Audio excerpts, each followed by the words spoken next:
말씀은 신앙 성장의 이유와 경계할 것들이라는 제목을 가지고 하나님의 말씀을 전하겠습니다. 성장과 경계할 것들은 항상 같이 붙어 다녀야 됩니다. 왜냐하면 이 경계할 것이라는 것은 성장을 해친다 이 말이죠. 성장을 가로막는다. 성장을 못하게 한다. 성장의 기회를 뺏어버린다. 성장의 힘을 빼버린다.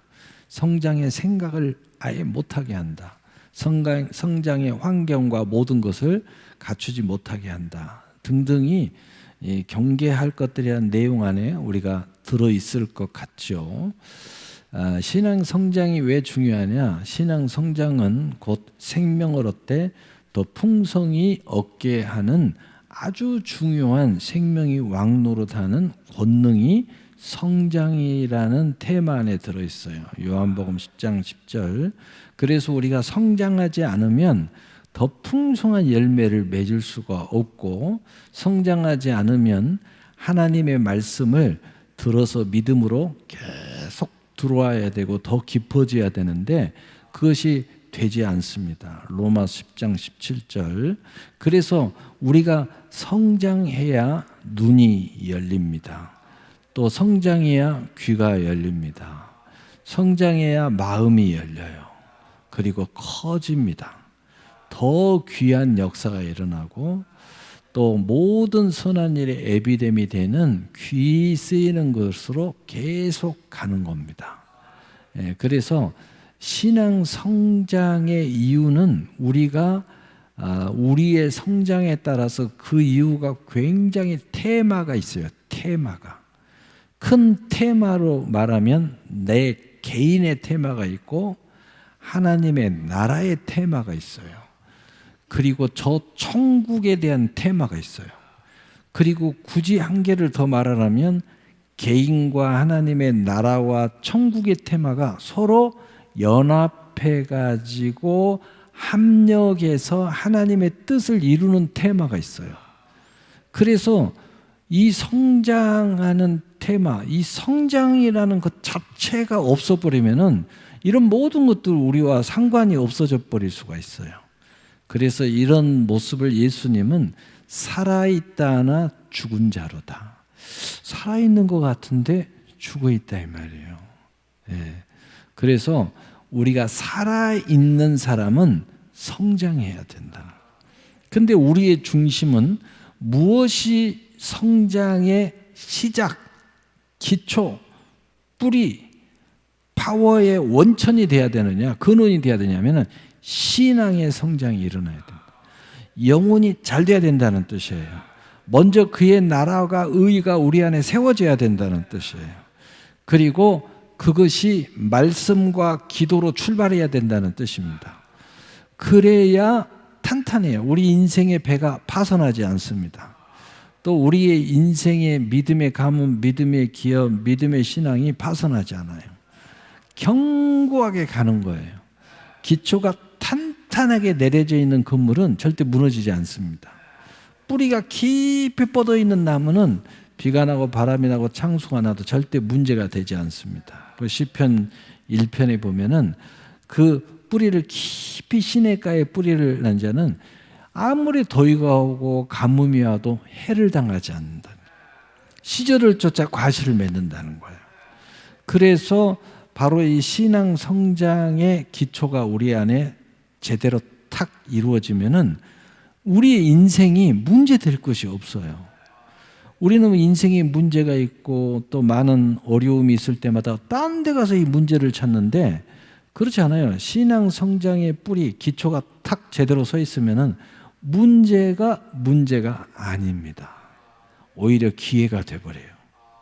오히려 그러한 환난과 고난이 성장의 촉매제가 돼버려요. 그래서 진짜는 어려움 당해봐야 한다. 진짜는 축복받아봐야 한다. 또 나와 진짜, 그 진짜가 무엇이든 사랑이든 부부든 신앙이든 봉사든 헌신이든 그게 진짜냐 아니냐, 이것은 바로 그 속에서 신앙 성장이 이루어져야 진짜가 드러난다는 뜻이에요. 자, 그렇다면 오늘 본문 보겠습니다. 오늘 본문 머리를 붙들지 아니하는지라. 골로새서 2장 19절이죠. 온 몸이 머리로 말미암아 마디와 힘줄로 공급함을 받고 연합하여 하나님이 자라게 하심으로 자라느니라. 자, 오늘 본문을 크게 세 개로 나눌 수 있는데 그냥 간단하게 하나님은 우리를 자라게 하신다, 성장하게 하신다는 거야. 그런데 무엇을 사용하시느냐? 머리를 딱 붙들게 함으로써 성장을 하게 만들고, 그 다음에 하나는 몸이 머리로 말미암아 힘줄로 공급함으로 연합함으로써 성장하게 만든다는 거예요. 이게 머리를 붙들었을 때 성장한다는 거고, 우리가 연합했을 때 성장한다는 거예요. 붙든다는 건 뭐예요? 공급을 받는다는 뜻이라고 해요. 공급. 주님으로부터 공급이 있어야 된다는 거예요. 그 다음에 연합이라는 것은 뭡니까? 딱 결합이 돼가지고 주님과 함께 이렇게 저렇게 함께 움직인다는 거예요. 내가 부족하면 하나님이, 주님이 채워주고, 내가 연약해 쓰러질 것 같으면 주님이 붙잡아주고, 이런 그 연합의 역사가 있어야 된다는 거예요. 여러분이 산을 하나 올라가더라도 혼자 올라가는 것과 둘이 올라가면은 아주 쉽게 올라갈 수 있어요. 힘들 때 옆에서 계속 좋은 이야기 해주고, 또 잡아주고, 밀어주고, 물 먹여주고, 등 두드려주면서 가면은요, 굉장히 쉬워요. 이 연합이 연합. 우리 주님이 그 역할을 해준다는 거죠. 예, 하나는 공급, 하나는 연합. 그걸 통해서 하나님 우리를 성장하게 해준다는 거죠.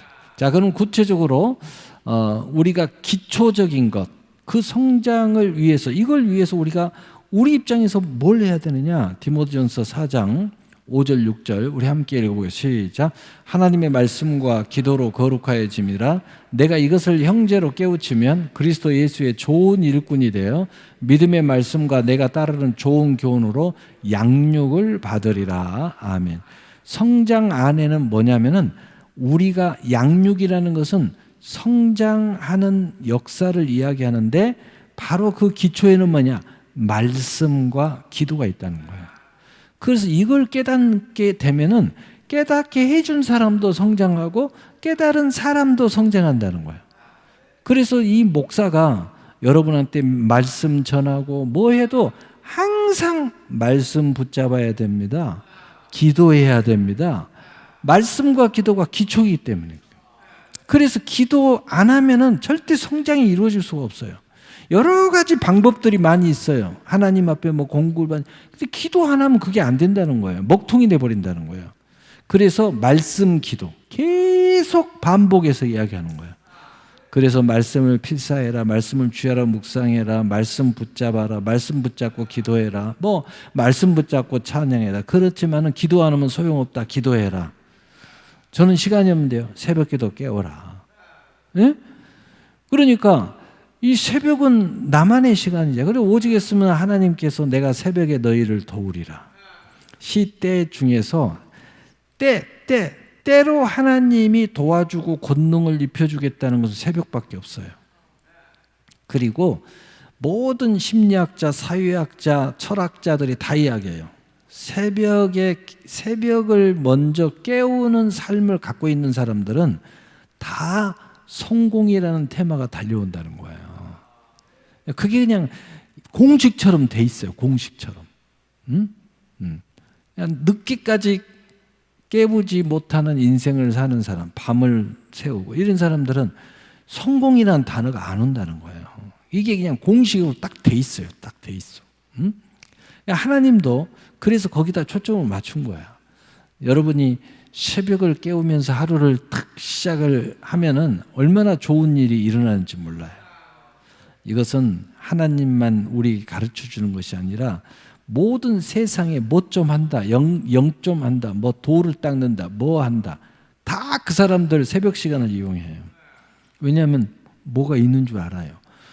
이 시간에 뭔가 있구나 하는 거 아는 거예요.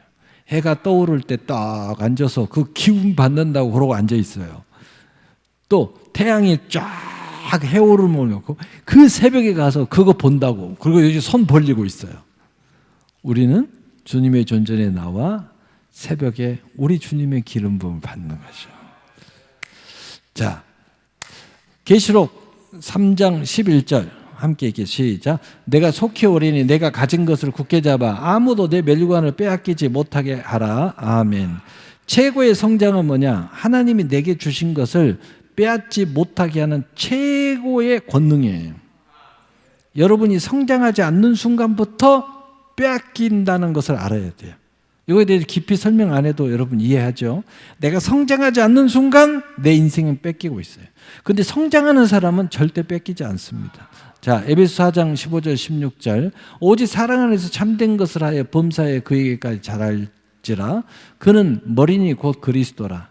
그에게서 온몸이 각 마디를 통하여 도움을 받음으로 연결되고 결합되어 각 지체의 분량대로 역사하여 그 몸을 자라게 하며 사랑 안에서 스스로 세우느니라.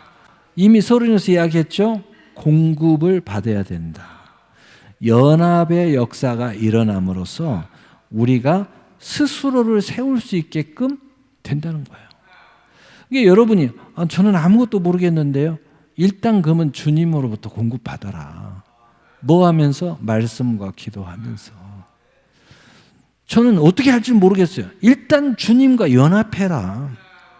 그럼 어떻게 연합해? 야, 교회와 연합하는 거야. 그게 주님과 연합하는 거야. 잘 모르겠으면 물어봐. 목사님 찾아서 물어보고. 그러면은 이래저래 찾아가는 거야. 근데 어느 순간 되면 내가 스스로 어떻게 할 줄 안다는 거야. 내가 인생을 어떻게 세워야 될지 알아요. 나를 알게 되면 우리 가족을 어떻게 세울 줄 알아. 내 자식을 어떻게 세울 줄 다 알아요. 여러분 벌써 그거 다 알게 되는 거예요. 벌써 말씀과 기도부터 딱 준비하면서 어떻게, 무엇이 우선순위, 무엇이 중심, 무엇이 원천, 어떤 방향, 우리의 궁극적인 방향, 이거 딱 설정해 놓으면 답이 나오잖아. 벌써 답이 다 나왔어. 그러면서 너는 뭘 하고 싶니? 너는 어떤 사람이 되고 싶어? 아무것도 모르겠는데요. 그래? 그러면 일단 공급받자. 일단 연합하자. 일단 말씀과 기도하자. 이제 좀 뭘 알겠니? 나는 이런 것 좀 하고 싶은데 잘 모르겠는데요. 이런 게 자꾸 꿈이 꾸어져요. 그래? 그러면 이렇게 이런 방법으로 하면 돼.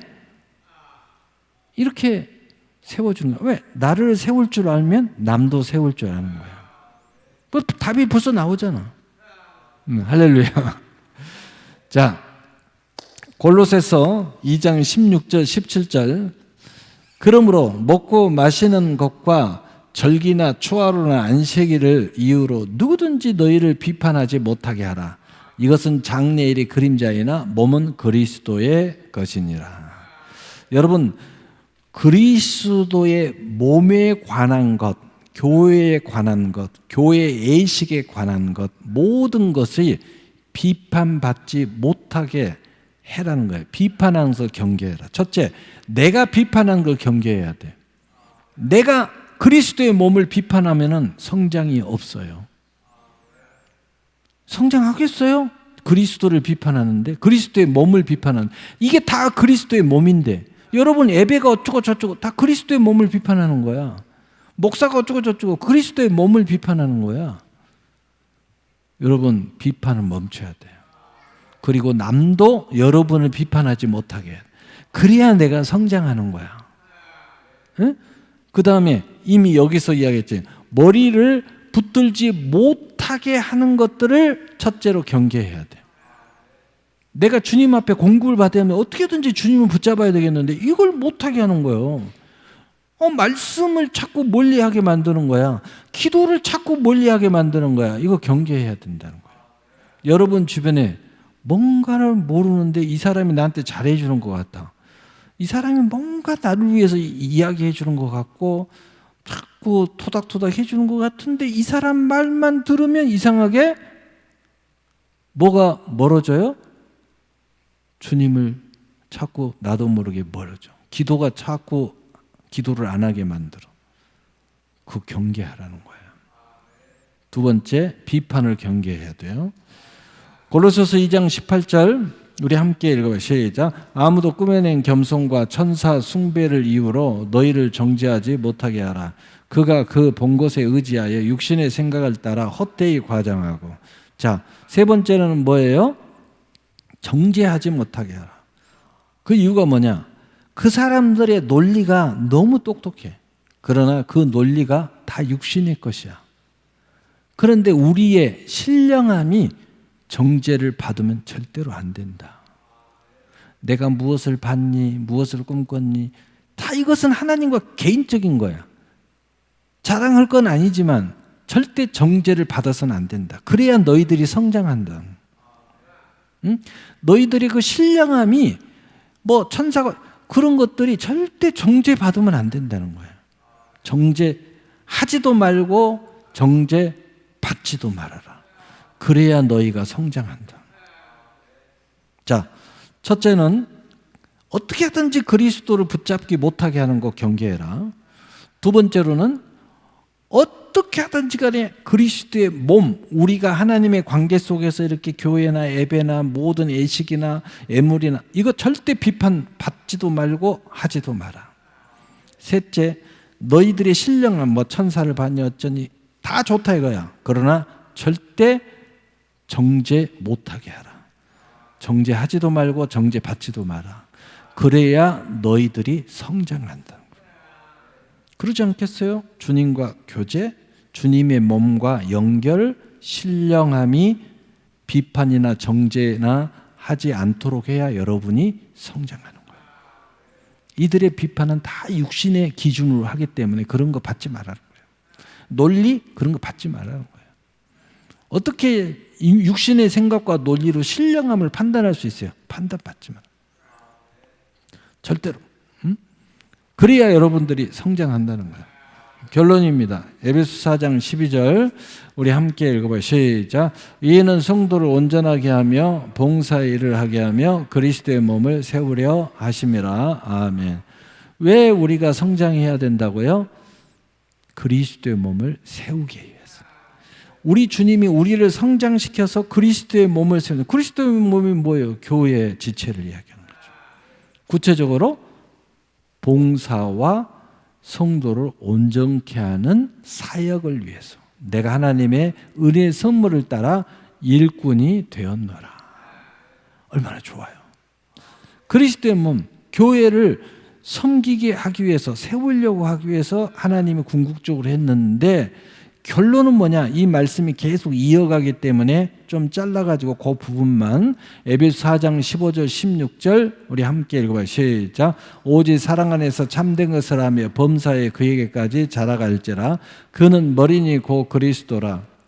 그에게서 온 몸이 각마대를 통하여 도움을 받음으로 연결되고 결합하여 각 지체의 분량대로 역사하여 그 몸을 자라게 하며 사랑 안에서 스스로 세우느니라. 아멘. 자, 결론에 다시 이 말씀을 소환한 이유는 뭐냐면 우리가 그리스도의 몸을 세우기 위해서 이런 모든 것들을 통해서 하다 보니까 결국은 뭐예요? 사랑 안에서 나를 세워가는 거예요. 할렐루야. 그 말씀을 계속하고 있는 거예요. 네가 하나님 일을 한다고 하다 보니까 결국은 네가 복을 받아. 네가 성장해. 네 스스로 너를 세우게 되는 거야. 결국은 천국 가면 너의 상관 멸류관이 네 거야, 네 거. 결론이에요. 신앙 성장하는 이유와 그리고 경계할 이유는 결국은 나를 세워가는 거고 결국은 나의 모든 상과 멸류관에 하나님의 은혜에 참여하려고 한다는 겁니다. 여러분 이 명확한 사실을 똑바로 알고 정죄하지도 말고 비판하지도 말고 신령함을 도전받지도 말고 오직 승리하는 여러분이 되시기를 예수님의 이름으로 축복합니다. 아멘.